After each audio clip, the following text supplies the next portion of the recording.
저는 오늘 말씀의 제목을 한마디면 충분합니다라는 은혜로 말씀 나누기 원합니다. 세계 1차 대전, 2차 대전은요, 가장 치욕적인 민족이 있었다면 바로 유대인들입니다. 그 유대인들은 정말 그 나라 없이 떠돌다니면서 온갖 박해를 다 받았던 그런 사람들이거든요. 수많은 유대인들이 갇혔던 포로 수용소가 있는데 바로 아우슈비츠 포로 수용소라는 겁니다.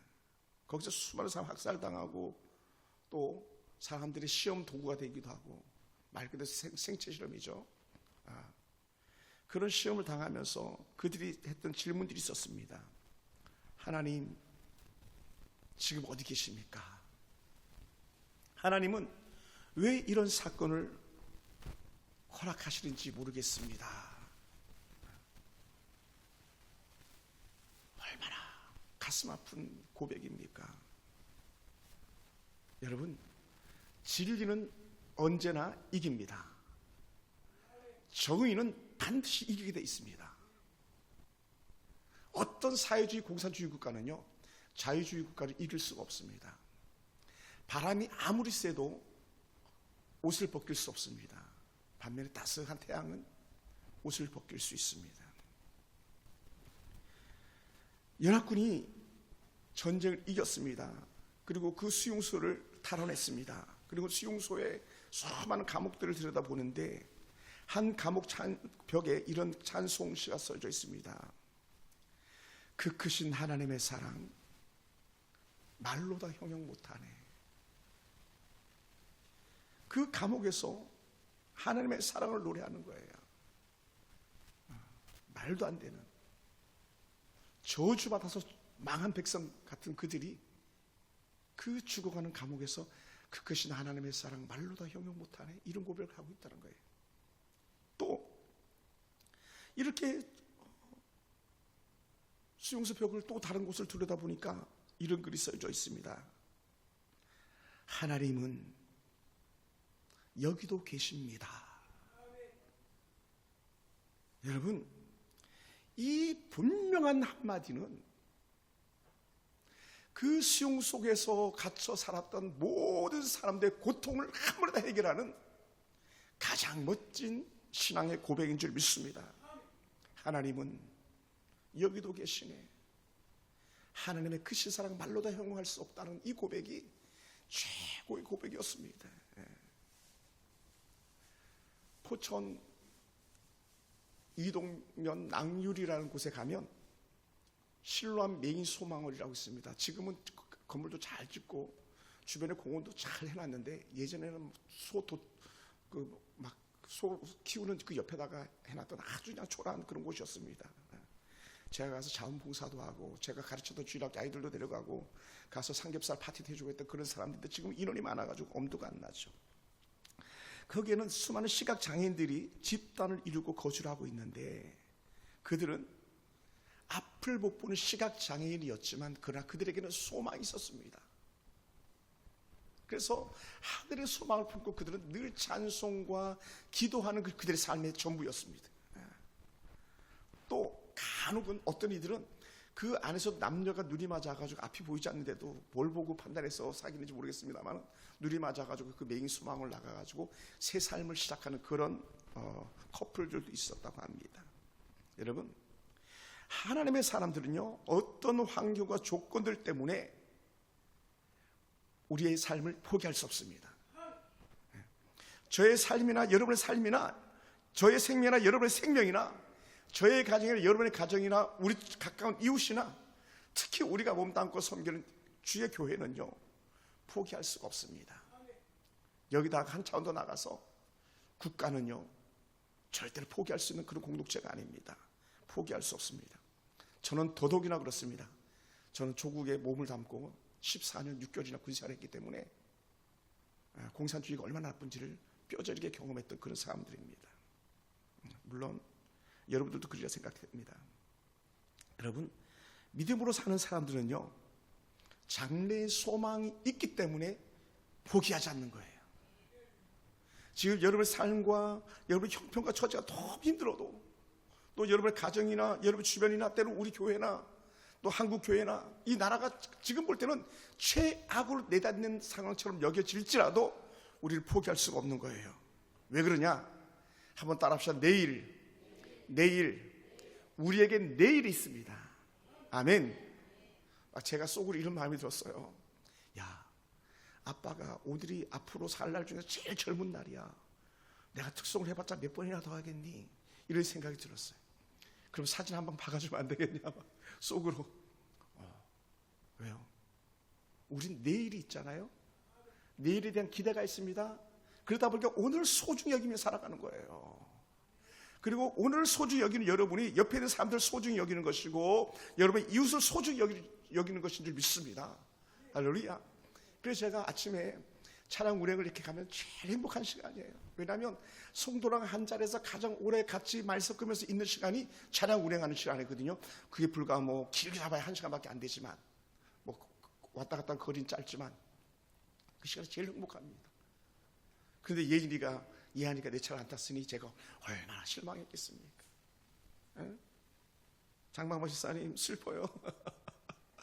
알아듣나 모르겠네. 여러분, 오늘 우리는 시각 장애인에 대한 말씀을 이렇게 읽었습니다. 우리가 사는 상황과 형편은 다릅니다. 우리는 뭐 선글라스 거의 안 끼고 다니는데 미국만 가봐도 멕시코만 가봐도 다 선글라스 끼고 다닙니다. 거의 사람들이 그냥 괜찮은 사람 다 선글라스 끼고 다닙니다.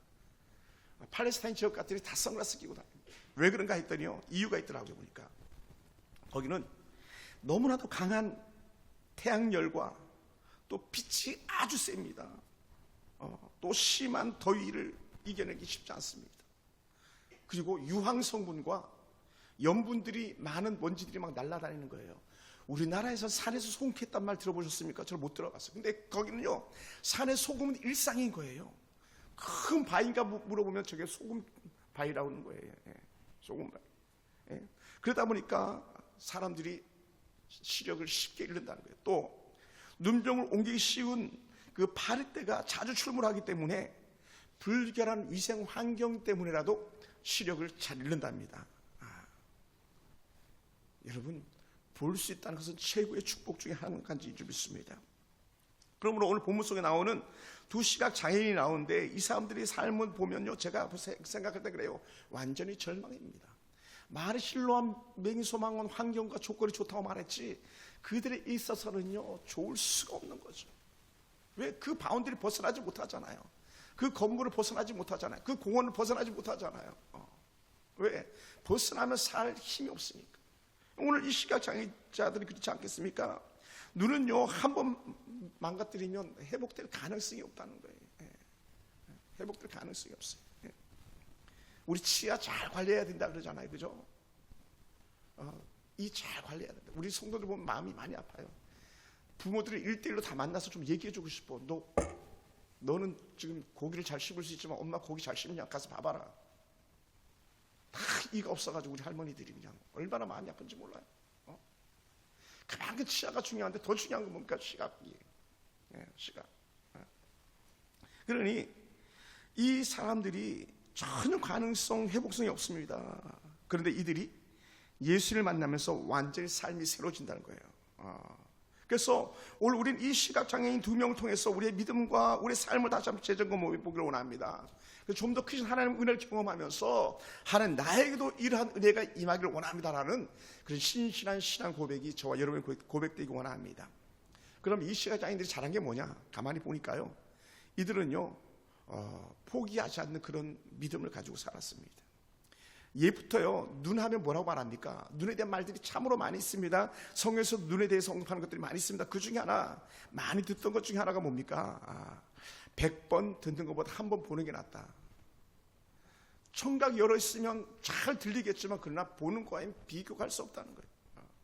또 우리가 흔히 귀하게 여기는 말, 물론 치아도 제가 중요하다 그랬습니다만은 뭐냐? 몸이 1000냥이면 눈은 900냥이라는 거예요. 그러니까 10개 중에 9개가 눈의 가치를 해서 이루어진다는 거예요.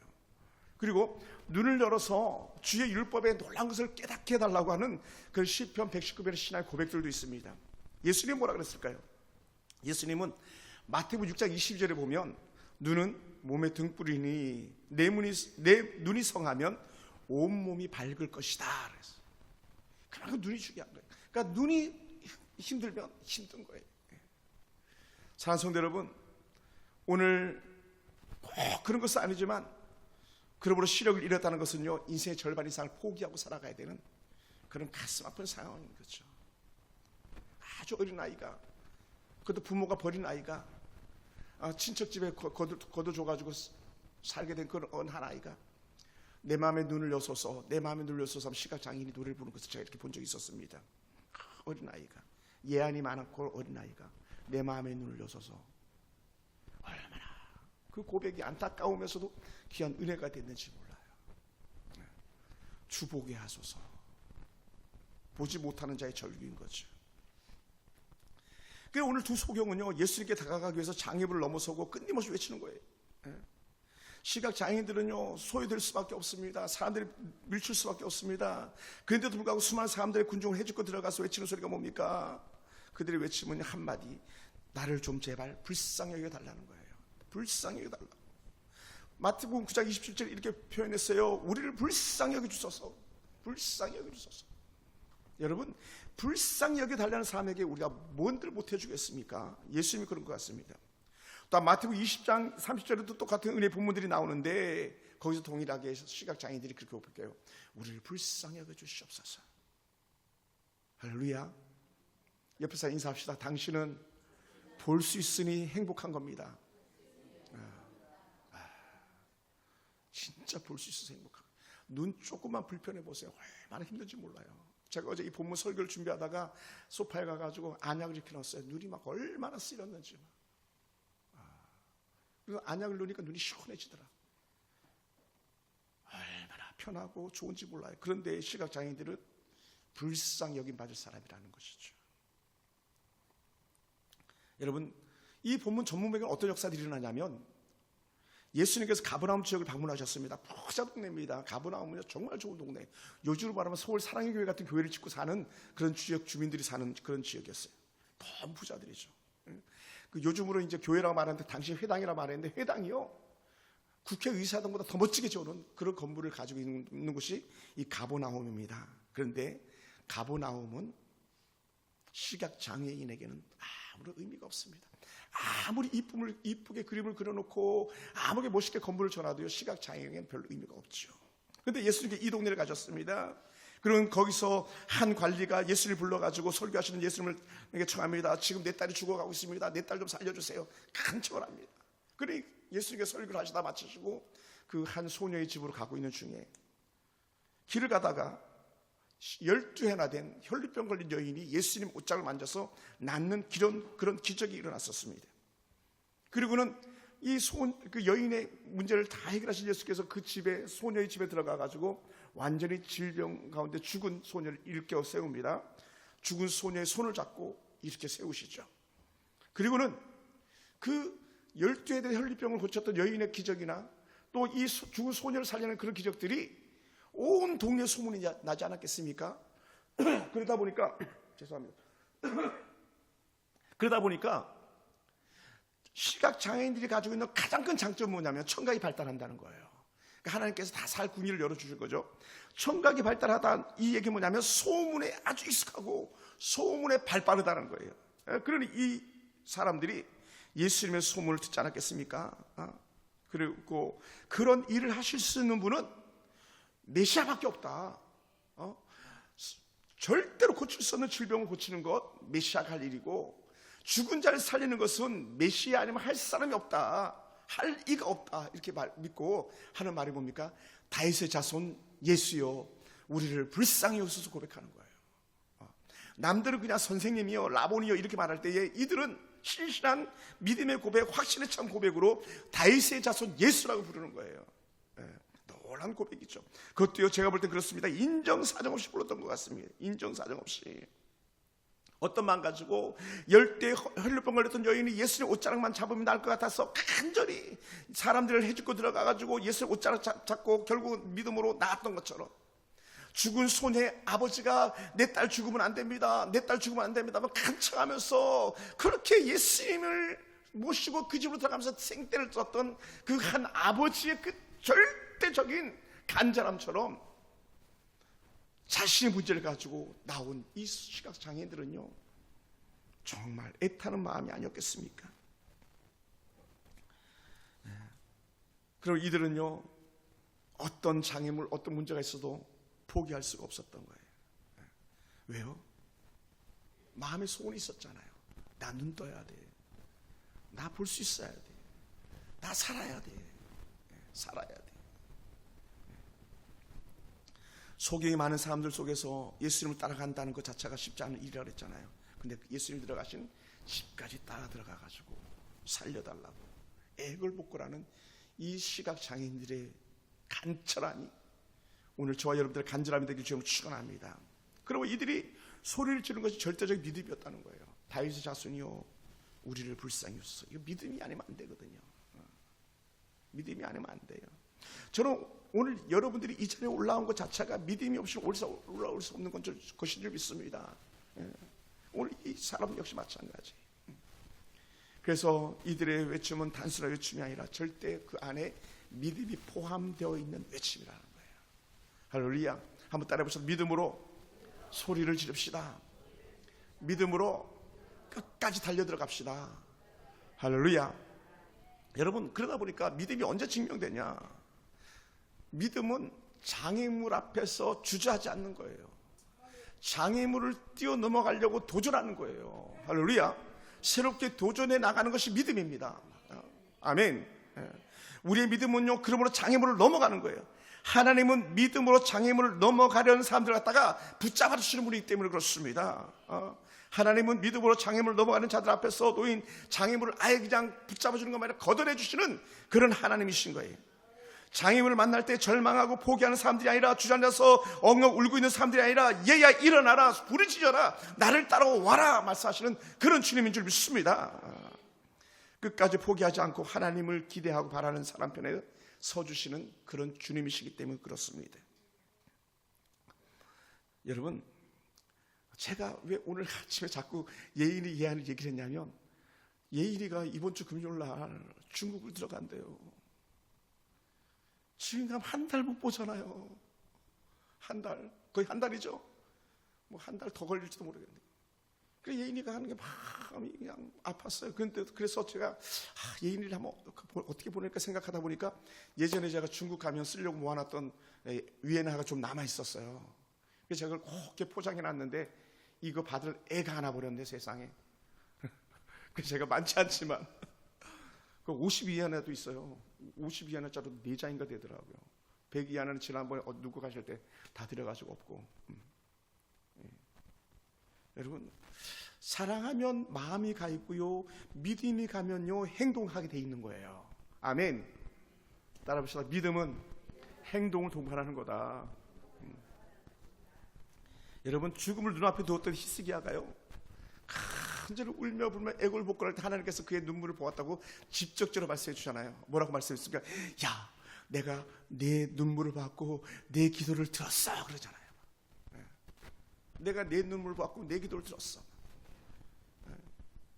가끔은 우리 자녀들이 막 보이지 않는 데서 막 엄마 아빠 막 칭찬하면서 나는 엄마가 너무 좋아, 아빠가 너무 좋아, 막 그래 보세요. 그러면 흘려 들었던 엄마 아빠가 막 그 딸에게 다 주고 싶었을 거예요, 아마.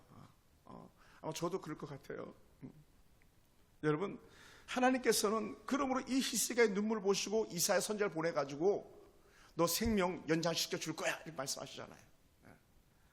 그리고 믿음이 없는 사람들 앞에서 정말 그 광야에서 목말라서 막 소리쳤던 사람들 앞에서 믿음의 사람이 일을 하니까 역사가 나타나기 시작하잖아요. 뭐라고요? 반석을 치니까 반석에서 물이 나오잖아요. 여러분, 반석은요 뚫어질 수 없는 거고 뚫을 수 없는 거거든요. 반석은 균열이 가고 금이 갔으면 그 안에서 물이 솟아날 수 있겠지만 단단한 반석은요 물이 날 수가 없어요. 특히 팔레스타인 지역의 반석은요 보기만 해도 그냥 가슴이 덜컹해요. 얼마나 산 전체가 바위거든요. 산 전체가 바위. 제가 가보니까 그래요. 마귀가 예수를 시험했던 그 산을 보니까요 다 바위예요. 다 바위. 그리고 거기서 떨어져 내려보라 그러죠. 그런데 예를 들어서 그런 바위를 쳤는데 물이 나온다. 이거 말도 안 되는 거잖아요. 그런데 어떻게 돼요? 하나님은 물 달라고 하는 그 백성들의 애걸복걸의 소리를 들으시고 믿음으로 행동하는 모세한 사람들 때문에 반석을 쳐서 물이 나오게 하잖아요. 그게 마사와 무리바 사건이에요. 놀라운 은혜죠. 사랑하는 성도 여러분, 우리의 기도, 우리의 부르짖음, 그런 역사가 있는 거예요. 제가 좋아하는 말씀, 할 수 있거든이 무슨 말이냐? 믿는 자에게는 능치 못할 일이 없느니라. 믿는 자에게 능치 못할 일이 없느니라. 역사 나타나잖아요. 18만 5천 명이 죽어나가는 게 이 사건 아닙니까? 다 죽어나가잖아요. 모압 군대, 야나 군대 다 죽어나가잖아요.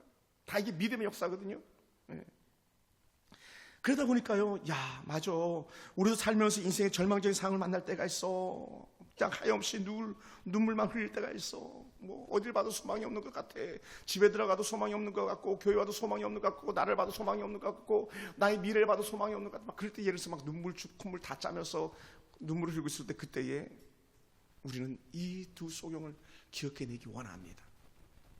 하나님께 맡겨보자. 하나님께 부르짖어보자. 할렐루야. 여러분, 왜 그렇게 말씀할 수 있냐면 히브리서 11장 6절에 이렇게 말씀하셨거든요. 믿음이 없이는 하나님을 기쁘시게 하지 못한다. 그런데 하나님께 나아가는 자 반드시 그가 계실 거고, 그가 자기를 찾는 자들에게 상 주시는 이줄 믿어라. 그러면 역사나 다를 거다. 우리 히브리서 11장 6절에서 말씀하시거든요. 믿음이 없이는 하나님을 기쁘시지 못하나니, 하나님께 나아가는 자 반드시 그가 계실 것과 그가 자기를 찾는 자들에게 상 주시는 심을 믿어야 할지라. 그래. 믿어야 한다. 할렐루야. 믿음이 이기네, 믿음이 이기네, 믿음이 이기네. 이 고백이 나오는 거예요. 다른 말로 이렇게 하면 얘기하는 거죠. 믿음은 응답이다. 믿음은 역사다. 믿음은 하나님을 움직이는 거다. 저와 여러분 삶 속에 이런 은혜가 있길 주님을 축원합니다. 믿음으로 행동하는 사람들에 대한 예수님의 반응은 어떻습니까? 예수님의 질문은 짧고 명확합니다. 야, 내가 그거 할 수 있을 것 같아? 제가 재해석한 거예요. 쉬운 성경은 더 쉽게 해석되어 있어요. 야, 내가 그거 할 수 있을 것 같아? 우리말로 하면, 야, 내가 너 그거 눈뜨게 할 수 있을 것 같아? 야, 내가 너 그 대학에 합격시킬 수 있을 것 같아? 야, 내가 너희 남편 바꿀 수 있을 것 같아? 너희 자식 바꿀 수 있을 것 같아? 그때 우리 딱 한마디 하면 돼. 아멘 하는 거예요. 따라서 아멘, 아멘, 아멘, 아멘, 아멘, 아멘. 뭐 구구절절히 말이 필요 없었던 것 같아요. 그래서 저는 세 글자로 다시 한 번 더 줄여봤어요. 믿어? 믿느냐? 믿느냐? 두 글자, 믿어? 믿느냐? 너희가 내가 진짜 다윗의 자손 예수라는 걸 믿어? 내가 메시아라는 걸 믿어? 내가 할 줄 믿어? 근데 이게 소경의 글만 아니고 우리에게도 똑같이 적용되는 거예요. 아멘. 야, 놀라운 거죠. 지금 내가 너희들을 구원하기 위하여 이 땅에 온 메시아라는 것을 너희가 믿느냐? 여러분 어떻습니까? 지금 너희는 성경을 얼마나 보았고, 지금 너희는 기도를 얼마나 했고, 지금 너희는 얼마나 착하고 의롭고 온전하게 살았고, 봉사를 얼마나 했고, 교회는 얼마나 성실하게 섬겼고, 예물을 얼마나 드렸는지 예수님께서 그거 안 물었다는 거예요. 다행이야. 그죠? 이거 물으셨다면 우리 할 말이 없거든요. 왜? 그 기준은 우리가 도달할 수 없을 테니까. 예수님 한마디도 안 물으셨어요. 그리고는 그냥 생뚱맞게 믿어? 내가 예수님인 걸 믿어? 내가 메시아인 걸 믿어? 이 말 한마디밖에 하지 않았어요. 그러다 보니까 이 목회자들은 어떤 사람이냐? 믿음으로 기도하는 사람이라는 거예요. 믿음으로. 오늘 성도들은 어떤 사람이냐? 믿음으로 기도하는 사람이에요. 믿음이 막 태산 같으면 더 좋겠죠. 지체만 해도 좋겠죠. 근데 믿음은요, 겨자씨만 하기만 해도 역사한다고 말씀하셨잖아요. 그래, 이 질문에 소경들도 대답이 짧습니다. 간단합니다. 말이 짧아요. 주여 그러하오이다. 예, 당신이 우리를 눈뜨게 하실 줄 믿습니다. 당신이 다윗의 자손 예수인 줄 믿습니다. 당신이 메시아인 줄 믿습니다. 네, 그렇습니다. 당신이 우리 눈뜨게 하실 줄 믿습니다. 이 고백하는 거예요. 와우. 여러분, 믿음으로 나온 사람에게 뭔 긴 말이 필요하겠습니까? 단 한마디면 충분합니다. 물론 꼭 안 그런 경우도 있어요. 제가 예전에 교회에 가끔 이제 일 있고 또 부름 받아서 가고 막 이렇게 안수기도 해주면 기도가 막 줄줄줄 막 나오거든요. 그 얘기는 뭐냐면 믿음으로 기도받을 은혜가 있다라는 거예요. 어떤 사람들은 기도하려고 그러면 앞이가 딱 막히는 그런 경우도 있거든요. 목이 막히는 경우도 있고요. 오늘 이 사람들은 이미 다 열린 거야. 예수의 소문 듣고 나왔으니까 예수님이 나도 고쳐줄 수 있어. 최소한 죽은 사람 살리는 것보다 눈뜨게 하는 게 쉽잖아요. 12년 동안 고생했던 혈류병 걸렸던 여인 피 줄줄 흐르는 것 그건 닦아내주고 고쳐주기라도 해야 될 것 같은데 자기는 그냥 한마디면 끝나는 거잖아요. 상황만 봐도 우리가 더 쉬울 것 같아요. 느낌이. 왜? 저는 믿음이니까 그게. 그런데 이들의 신앙 고백이 단순했던 거예요. 믿음, 내가 믿습니다. 여러분, 오늘 저와 여러분의 신앙 고백도요, 굳이 긴 말이 필요 없는 것 같아요. 길 이유조차도 없는 것 같습니다. 그냥 한마디, 나는 하나님을 믿는다. 제가 기도할 때 그래요. 때로는 많은 기도하다가 마무리할 기도는 다른 말이 아닙니다. 나는 하나님을 믿습니다. 나는 하나님을 믿습니다. 나는 하나님을 믿습니다. 우리 사랑하는 기업 딸들, 우리 사랑하는 가정, 우리 사랑하는 교회 성도들, 나는 하나님을 믿습니다. 하나님이 책임져 줄 줄 믿습니다. 그러다 보니까 나타나는 현상이 뭐냐면요, 애들 볼 맛이 나는 거예요. 애들 볼 맛이 나는 거예요. 우리 대은이 만날 맛이 나는 거예요. 궁금해지는 거예요. 왜? 내가 기도했으니까. 내가 기도했으니까. 그게 누가 그랬냐면 엘리야가 그렇게 한 거 아닙니까? 엘리야가 기도하고 나서 그 종 보내가지고, 야, 산에 좀 올라가 봐봐. 구름 보이는지 한번 봐봐. 엘리야는 기도하고 종은 구름이 있나 없나 왔다 갔다. 말이 7번이지 7번은 완전한 수예요. 비가 올 때까지 올려보냈다는 거예요. 다른 말로 하면 계속적으로 기도했다는 거예요. 그러니 얼마나 궁금했겠어요. 하나님 우리 아이들, 하나님 우리 사랑 성도들, 하나님 우리 성도들 기업들 축복해 주세요. 간절히 기도하는 거죠. 더 이상 말이 필요 없는 거예요. 나는 믿습니다. 나는 하나님을 믿습니다. 나는 예수님을 믿습니다. 나는 성령님을 믿습니다. 할렐루야. 나는 천국 갈 줄 믿습니다. 나는 병 나을 줄 믿습니다. 나는 하나님 내 가정과 자녀들 책임져 주실 줄 믿습니다. 나는 교회를 끝까지 책임지시는 하나님을 믿습니다. 할렐루야. 이 나라 지금 풍전농화 같지만 이 나라요 깨끗하게 정리될 것을 믿습니다. 왜냐하면 하나님은 살아계시기 때문이에요. 우리가 믿는다고 답할 때 예수님의 대답은 무엇입니까? 예수님 여기서 또 짧은 말씀 한마디예요.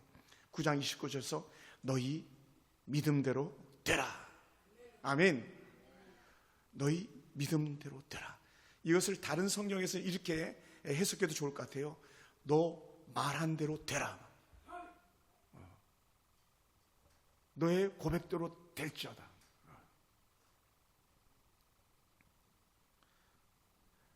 왜 이렇게 예수님께 말씀하실 수 있었냐면 예수님은 그들의 믿음을 보셨다는 거예요. 그래서 가끔 성경 본문에는 저들의 믿음을 보시고 저의 믿음을 보시고 여인의 믿음을 보시고 이런 표현을 쓰실 때가 간혹 있거든요. 옆에서 인사합시다. 한번 봅시다. 당신의 믿음이 커 보입니다. 한 번 더 합시다. 당신의 믿음이 작아도 걱정하지 마세요. 맞아요. 한 번만 더 합시다. 겨자씨만 해도 역사가 일어납니다. 아멘. 그게 간절함이에요. 간절함. 하나님께 맡기는 것이 간절함입니다. 그것이 확신 있는 믿음입니다. 환경과 상황과 형편에 흔들리지 않는 것, 그것이 아름다운 은혜의 고백입니다. 그리고요, 믿음이 곧 행동으로 결과물을 낳게 하는 거예요. 예수님을 향하여 부르짖는 행동, 예수님의 그 질문에 거침없이 답하는 그 말의 고백들, 그것이 믿음이었다면 믿음의 하나님은 복으로 역사하셨던 것이죠. 그러면 사랑하는 성도 여러분, 우리는 예수님께서 하실 일들을 얼마나 믿고 있습니까? 더 나아가서 그 믿음을 가지고 우리가 얼마나 행동으로 옮기고 있는지 한번 가만히 자신을 갖다가 돌아보시고 자문자답해 보시기 바랍니다. 예수께서 하실 것을 믿습니까? 여러분의 자녀들, 여러분의 남편들, 우리 미래 법무사, 예수께서 어떻게 일하실 것을 기대하고 계십니까? 우리 지연이 기대가 돼요. 할머니 기도만큼 아이가 역사가 나타날 거예요. 중요한 건 우리가 기대하지 않고 기도하지 않기 때문에 문제가 되는 거예요. 예수님께서 마가복음 11장 24절 우리에게 아주 익숙한 본문이기도 합니다. 무엇이든지 기도하고 구하는 것은 받은 줄로 믿으라. 그리하면 너희에게 가로 열고 그대로 되리라. 그대로 되리라. 이 예수님의 말씀이에요. 제 말이 아니라 그냥 저를 읽어드리기만 할게요. 무엇이든지 기도하고 구하는 것은 받은 줄로 믿어라. 그리하면 너희에게 그대로 되리라. 할렐루야. 믿음은 우리의 실패를 해서 승리를 이끄는 강력한 에너지가 있습니다. 그 놀라운 은혜가 있는 거예요. 작년에 그런 거 경험해 보지 않았습니까? 제가 기도했다 그랬잖아요. 하나님, 올해 누가 정말 500만 원만 주시면 안 되겠습니까? 재정이 어려웠었으니까 500만 원. 그랬더니 불과 한 달도 되지 않았는데 500만 원 헌금이 왔었잖아요. 저도 놀란 거예요. 저도 놀래요. 그러니까 마음만 가지고 막 여기서 애걸복걸 기도하지 않았는데도, 그래, 내가 500만 원 보내줄게. 놀라운 은혜가 아닐 수 없잖아요. 우리 할머니들 헌금 가지고, 여러분 우리 교회 연약한 성도들 헌금 가지고 우리 교회가 운영될 수가 없는 상황이잖아요. 근데 하나님은요, 아니야, 내가 그들과 함께 할게. 내가 너희 성도들과 함께 할게. 내가 돕는 자를 붙여줄게. 그러니까 가능한 거예요. 그게 믿음인 거죠. 믿음. 그래, 믿음의 역사는요, 속에 눈을 뜨게 하셨습니다. 그리고는 삶과 아무에게도 알리지 말라 했습니다. 근데 어떻게 이걸 안 알려요? 예수께서 눈을 뜨게 해주셨는데, 소경이 막 입이 찢어져 가지고 막 보게 돼 있는데, 이건 어떻게 말하지 않고 배길 수 있냐고.